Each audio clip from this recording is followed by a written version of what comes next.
그때 이미 제 돈은 제 계좌에 없었습니다. 제 이름으로 된 노후 적금이었습니다. 15년 넘게 매달 50만 원씩 부었습니다. 남편이 떠난 뒤부터였습니다. 한 번도 거르지 않았습니다. 작년 가을에 만기가 되었습니다. 원금은 9천만 원이었고 이자를 더해 9,700만 원이 조금 넘었습니다. 만기금은 그대로 두었습니다. 자동으로 1년짜리 정기예금으로 재해치된 상태였습니다. 문자 안내도 받았습니다. 저는 그 돈을 건드리지 않았습니다. 노후 자금이었기 때문입니다. 혹시 모를 일을 대비해 그대로 묶어두었습니다. 그런데 올해 초 은행 창구에서 다른 말을 들었습니다. 번호표는 17번이었습니다. 창구 직원은 화면을 오래 보았습니다. 그리고 말했습니다. 고객님, 해당 정기예금은 3달 전에 중도 해지되었습니다. 저는 해지한 적이 없었습니다. 직원은 차분히 설명했습니다. 정기예금이 해지되면서 전액이 보통예금으로 입금 처리되었다고 했습니다. 그 다음 기록이 이어졌습니다. 보통예금에서 4차례에 걸쳐 이체가 이루어졌습니다. 잔액은 3만 2천 원이었습니다. 저는 비밀번호를 다시 눌렀습니다. 거래 내역을 다시 요청했습니다. 출력된 종이를 손에 쥐었습니다. 수취인 이름이 적혀 있었습니다. 제 아들이었습니다. 저는 그날 해지를 하러 간 것이 아니었습니다. 이자율만 확인하려고 들렀을 뿐이었습니다. 집은 아직 제 명의였습니다. 적어도 서류상으로는 그랬습니다. 아들이 결혼한 뒤 몇 해가 지났을 때 월세로 살다 보니 돈이 모이질 않는다고 했습니다. 전세로 옮기려면 목돈이 더 필요하다 했습니다. 집을 따로 얻어주지 못한 것이 마음에 걸렸습니다. 그래서 안방을 내주었습니다. 둘이 쓰기에 더 넓었고 햇볕도 잘 들었습니다. 저는 작은 방으로 옮겼습니다. 혼자 쓰기엔 충분하다 여겼습니다. 그 잠시가 길어졌습니다. 처음엔 괜찮았습니다. 아들 내외가 자리를 잡으면 나가겠거니 생각했습니다. 하지만 식탁 자리가 달라졌습니다. 제 밥그릇은 가장 끝으로 밀렸고 말수도 조금씩 줄어들었습니다. 그 정도는 참을 수 있었습니다. 가족이었기 때문입니다. 하지만 통장은 달랐습니다.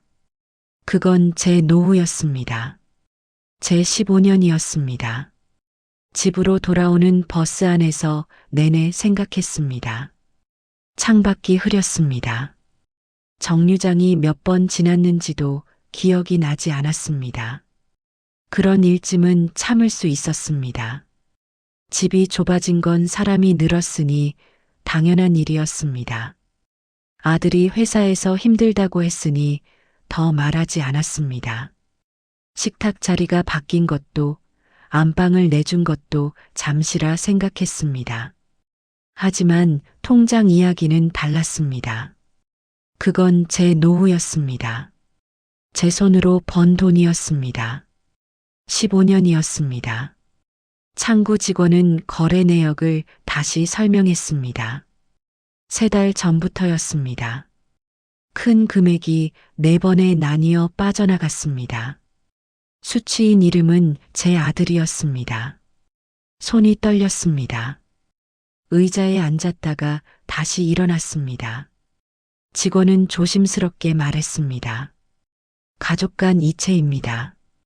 저는 아무 말도 하지 않았습니다. 그날 저녁 아들은 평소와 같았습니다. 엄마, 밥 드셨어요? 저는 고개만 끄덕였습니다. 젓가락 소리만 들렸습니다. 아들은 제 눈을 보지 않았습니다. 며칠 전 일이 떠올랐습니다. 며느리가 차를 바꿨다고 했습니다. 하얀 외제차였습니다. 요즘은 할부가 잘 돼요. 웃으며 말했습니다. 그때 저는 묻지 않았습니다. 아들이 알아서 했겠거니 했습니다. 제가 모르는 사정이 있겠거니 했습니다. 그리고 생각했습니다. 이미 벌어진 일이라면 저는 언제부터 밖에 있었던 걸까요? 그날 밤 거실에서 며느리의 통화 소리가 들렸습니다. 낮고 조심스러운 목소리였습니다. 그 사이로 제 이름이 들렸습니다. 분명하게 제 적금은 처음부터 제 것이 아니었습니다. 그렇게 생각하며 살아왔습니다. 남편이 세상을 떠난 뒤였습니다. 장례를 치르고 나니 빚이 남았고 아들은 그때 군 복무 중이었습니다. 등록금은 제가 책임졌습니다. 퇴직금 일부를 정리했습니다. 그 뒤로는 월급에서 50만 원씩 떼었습니다. 생활비를 줄이고 외식을 끊었습니다. 코트 한 벌도 사지 않았습니다. 아들은 모르게 했습니다. 아들이 결혼하던 해였습니다. 월세 보증금이 빠듯하다 했습니다. 저는 3천만 원을 보탰습니다. 엄마는 괜찮아. 그렇게 말했습니다. 그 말이 어느새 습관이 되어 있었습니다. 며느리는 처음엔 공손했습니다. 명절마다 전을 부쳤고 제 손을 잡고 고맙다고 했습니다. 저는 그 아이가 안쓰러웠습니다. 낯선 집에 들어온 사람이니까요. 같이 살게 된 건 2년 전이었습니다. 아직 형편이 안 된다고 했습니다. 그때까지만 함께 살자고 했습니다. 저는 그리 길지 않을 거라 믿었습니다. 며느리가 가계부를 쓰기 시작한 건 그해 겨울이었습니다. 생활비를 통합하자고 했습니다. 어머니도 한 식구니까요. 그 말이 따뜻하게 들렸습니다. 그래서 공과금 자동이체를 보여주었습니다. 관리비 비밀번호도 알려주었습니다. 병원비가 급하다기에 카드 한 장을 맡긴 적도 있습니다. 스마트폰 은행 앱도 그 아이가 설치해 주었습니다. 저는 숫자 입력이 서툴렀습니다. 가계부를 통합하던 즈음이었습니다. 휴대전화에 은행 문자가 떴습니다. 적금 납입 확인 안내였습니다. 며느리가 옆에 있었습니다. 저는 화면을 뒤집지 않았습니다. 그때는 감출 이유가 없었습니다. 그때 저는 영수증도 보지 않았습니다. 아들이 옆에서 함께 고개를 끄덕이고 있었습니다. 사흘 전이었습니다. 며느리가 제 방에 들어왔습니다. 적금 만기일이 언제냐고 물었습니다. 계획을 세워야 해서요. 평소와 다른 말투였습니다. 저는 웃으며 답했습니다. 가을쯤이야. 그날 이후였습니다. 며느리와 눈이 마주쳐도 먼저 자리를 피했습니다. 말을 걸어도 짧게 끊었습니다. 저녁상에서 말이 줄었고 아들은 눈을 피했습니다. 그리고 저는 아직 아무것도 묻지 않았습니다. 물을 수 있는 말이 무엇인지조차 생각나지 않았습니다.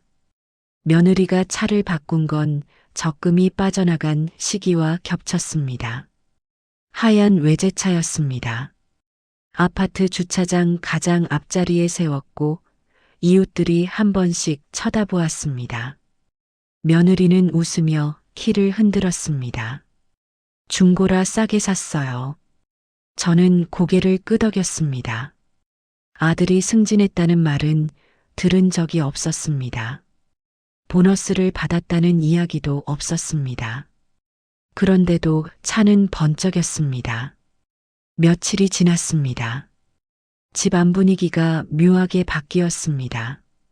제 방문이 자주 닫혔고 거실에서 두 사람이 낮은 목소리로 이야기하는 시간이 늘었습니다. 제가 나오면 대화가 멈췄습니다. 텔레비전 소리가 커졌습니다. 며느리는 부엌으로 갔고 아들은 휴대전화를 들여다보았습니다. 그날 오후였습니다. 손주가 제 방으로 들어왔습니다. 할머니, 우리 차 비싸지? 그 아이는 아무 뜻 없이 말했습니다. 저는 웃으며 물었습니다. 얼마인데? 아이가 말한 숫자는 제가 한 번도 들어본 적 없는 금액이었습니다. 중고라 하기엔 지나치게 컸습니다. 저는 속으로 계산해 보았습니다. 아들의 월급으로는 쉽지 않은 금액이었습니다. 그날 밤이었습니다. 며느리는 제 앞에서 전화를 받지 않았습니다. 베란다로 나가 문을 닫았습니다. 유리창 너머로 낮고 빠른 목소리가 새어 들어왔습니다. 이번 달 안에 정리해야죠. 그 말이 또렷하게 들렸습니다. 무엇을 정리한다는 건지 저는 묻지 않았습니다. 묻는 순간 무언가 무너질 것 같았습니다. 일주일이 지났습니다. 아들은 저를 피하기 시작했습니다. 식사 시간이 달라졌고 퇴근이 늦어진다 했습니다. 주말에도 외출이 잦았습니다. 그리고 어느 날 은행에서 온 문자를 제가 먼저 보았습니다. 명의 변경 관련 안내. 발신 번호는 분명 은행이었습니다. 그 문자가 누구의 것인지 저는 이미 알고 있었습니다. 그 문자를 보고도 저는 바로 묻지 않았습니다. 하루를 더 기다렸습니다.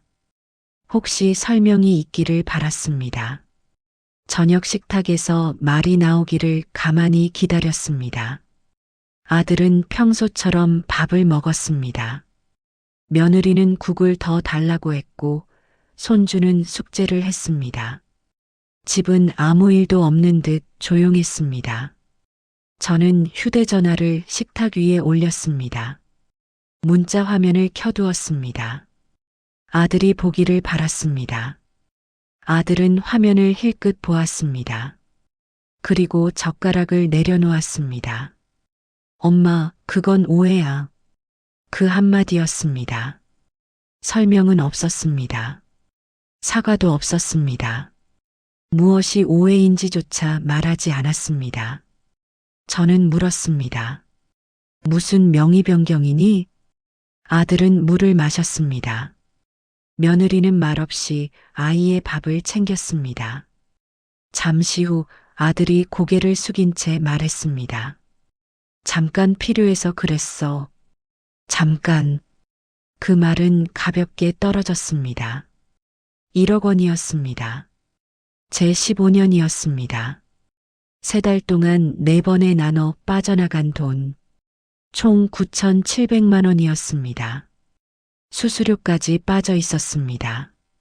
아들은 제 눈을 보지 않았습니다. 며느리는 휴대전화를 만졌습니다. 거실 공기가 무겁게 가라앉았습니다. 엄마가 오해하는 거야. 아들은 다시 말했습니다. 그 말이 더 이상했습니다. 제가 무엇을 오해했는지 아무도 말해주지 않았습니다. 며느리는 그제야 입을 열었습니다. 가족끼리는 믿어야죠. 말투는 부드러웠습니다. 그러나 설명은 아니었습니다. 저는 그 자리에서 아무 말도 하지 않았습니다. 그릇을 치우고 부엌으로 갔습니다. 물을 틀었습니다. 물소리가 컸습니다. 손이 자꾸 미끄러졌습니다. 접시 하나가 깨졌습니다. 아들이 말했습니다. 조심해. 그 말이 더 서러웠습니다. 서러움인지 무엇인지도 몰랐습니다. 그냥 손이 멈추지 않았습니다. 그날 밤 제 방문은 닫혀 있었습니다. 거실에서 두 사람의 목소리가 다시 낮게 오갔습니다. 그리고 며느리가 말했습니다. 서둘러야 해. 더 늦으면 안 돼. 그 주는 유난히 길었습니다. 아무 말도 하지 않았습니다. 묻지 않으면 덜 아플 줄 알았습니다. 아침마다 밥을 지었습니다. 국을 끓이고 반찬을 놓았습니다. 손은 평소처럼 움직였습니다. 며느리는 저를 피했습니다. 아들은 더 늦게 들어왔습니다. 식탁에는 설명이 없었습니다. 회사 일이 많아. 그 말만 남았습니다. 저는 제 방에 앉아 거래 내역을 다시 보았습니다. 손가락으로 날짜를 짚었습니다. 3달 전, 2달 전, 지난달. 그 사이에 제 생일도 끼어 있었습니다. 그날 아들은 케이크를 사왔습니다. 촛불을 켜주었습니다. 엄마 오래 사셔요. 그 말을 하던 얼굴이 떠올랐습니다. 촛불을 끄기 전 저는 소원을 빌었습니다. 아들만은 내 편이었으면 좋겠다. 그날도 이미 돈은 빠져 있었습니다. 사흘이 더 지났습니다. 집안은 평온했습니다. 저만 낯설었습니다. 오후에 손주가 제 방으로 왔습니다. 학교에서 돌아온 얼굴이었습니다. 아무 생각 없이 말했습니다.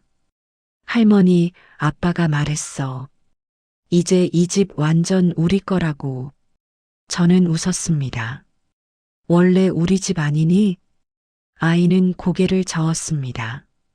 아빠가 할머니 통장도 정리했다고. 그 아이는 아무 뜻이 없었습니다. 그저 들은 말을 옮겼을 뿐이었습니다. 저는 웃음을 유지했습니다. 아이가 나간 뒤에야 벽 쪽으로 고개를 돌렸습니다. 한참을 그대로 있었습니다. 그날 밤 서랍을 열어 통장을 다시 꺼냈습니다. 잔고는 변하지 않았습니다. 32,000원. 숫자는 작았습니다. 그러나 그 뒤에 쌓인 시간은 길었습니다. 15년이었습니다. 남편이 떠난 뒤에 15년. 아들을 믿고 살았던 15년. 저는 거울을 보았습니다. 주름이 깊었습니다. 그 얼굴이 낯설었습니다. 언제부터 이렇게 되었는지 기억나지 않았습니다. 다음 날 아침이었습니다. 며느리는 일찍 나갔습니다. 차 키 소리가 복도까지 울렸습니다. 아들은 출근하며 말했습니다. 엄마, 괜히 마음 쓰지 마. 저는 고개를 끄덕였습니다. 등이 돌아서는 걸 끝까지 바라보았습니다. 그날 저녁이었습니다. 거실 불은 켜져 있었습니다. 저는 제 방에 있었습니다. 문은 반쯤 열려 있었습니다. 며느리의 목소리가 먼저 들렸습니다. 베란다 쪽이었습니다. 낮고 빠른 말투였습니다. 네, 그 돈 맞아요. 저는 숨을 멈추었습니다. 발소리를 죽이고 문틈 사이로 거실을 보았습니다. 어머니는 모르세요. 그 말이 또렷하게 들렸습니다. 손이 식었습니다. 저는 벽을 짚었습니다. 며느리는 계속 말했습니다. 이번 주 안에 정리하고 남은 건 저희 명의로 돌리면 돼요. 명의. 그 단어가 다시 나왔습니다. 잠시 후 아들의 목소리가 겹쳤습니다. 전화기를 건네받은 듯 했습니다. 네, 제가 확인했습니다. 확인. 무엇을 확인했다는 건지 저는 그제야 알 것 같았습니다. 아들은 낮게 말했습니다. 금액은 9,700 맞습니다. 손이 떨렸습니다. 숫자는 틀리지 않았습니다. 은행 창구에서 제가 직접 본 그대로였습니다. 어머니 명의는 이번 달 안에. 그 뒤 말은 잘 들리지 않았습니다. 귀에서 소리가 멀어지는 것 같았습니다. 벽시계 초침 소리만 크게 울렸습니다. 통화가 끝났습니다. 며느리는 거실로 들어왔습니다. 아들은 제 방문을 한번 보았습니다. 문은 여전히 반쯤 열려 있었습니다. 저는 눈을 감았습니다. 천천히 숨을 고르게 했습니다. 아무것도 듣지 못한 사람처럼 이불을 정리했습니다. 그날 밤 저는 다시 거래 내역을 펼쳤습니다. 이체 날짜를 적어 보았습니다. 금액을 더해 보았습니다. 9,700만 원이었습니다. 착오가 아니었습니다. 실수도 아니었습니다. 설명이 부족한 일도 아니었습니다. 이미 정리된 일이었습니다. 새벽이 되었습니다. 저는 거실로 나갔습니다. 식탁 위에 서류 한 장이 놓여 있었습니다. 대출 상담 확인서였습니다. 거기 적힌 금액이 제 적금 총액과 같았습니다. 한자도 다르지 않았습니다. 그 다음 날이었습니다. 아침은 평소와 같았습니다. 밥을 지었습니다. 국을 데웠습니다. 식탁을 닦았습니다. 아들은 신문을 보았습니다. 며느리는 차 키를 챙겼습니다. 저는 아무 말도 하지 않았습니다. 식사가 끝난 뒤 제 방으로 들어왔습니다. 옷장을 열었습니다. 계절이 지난 옷부터 꺼내 가방 하나에 차곡차곡 넣었습니다. 많지 않았습니다. 제 물건은 늘 적었습니다. 가방을 싸다 말고 아들 어릴 적 사진 한 장을 잠시 들여다보았습니다. 다시 서랍에 넣었습니다. 필요한 것만 남겼습니다. 점심 무렵 아들은 회사에 갔습니다. 며느리도 나갔습니다. 집이 조용해졌습니다. 저는 은행으로 갔습니다. 잔액 확인서를 다시 발급받았습니다. 거래 내역도 출력했습니다. 그리고 계좌를 정리했습니다. 남은 32,000원을 현금으로 찾았습니다. 봉투에 넣었습니다. 손이 떨리지 않았습니다. 그 길로 휴대전화를 열었습니다. 아들 번호를 길게 눌렀습니다. 통화 버튼은 누르지 않았습니다. 대신 메시지를 남겼습니다. 당분간 연락하지 마라. 엄마는 혼자 지내겠다. 짧은 문장이었습니다. 설명은 적지 않았습니다. 이유도 쓰지 않았습니다. 메시지를 보내고 휴대전화를 내려놓았습니다. 며느리 번호도 한참 보다가 그냥 두었습니다. 집으로 돌아왔습니다. 가방을 들었습니다. 현관문을 닫았습니다. 열쇠는 신발장 위에 두었습니다. 엘리베이터 거울에 제 얼굴이 비쳤습니다. 눈이 붉었습니다. 그러나 고개는 숙이지 않았습니다. 그 얼굴을 처음 보는 것 같았습니다.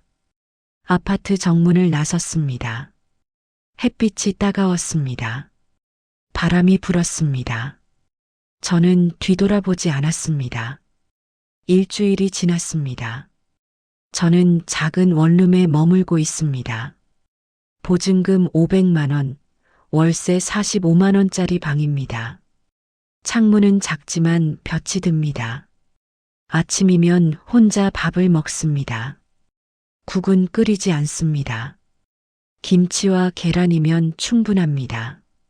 식탁은 작지만 제자리입니다. 휴대전화는 조용합니다. 부재중 전화가 몇 통 남아 있습니다. 아들 이름도 보입니다. 며느리 이름도 있습니다. 저는 다시 걸지 않았습니다. 사흘째 되던 날 아들이 문자를 보냈습니다. 엄마, 얘기 좀 하자.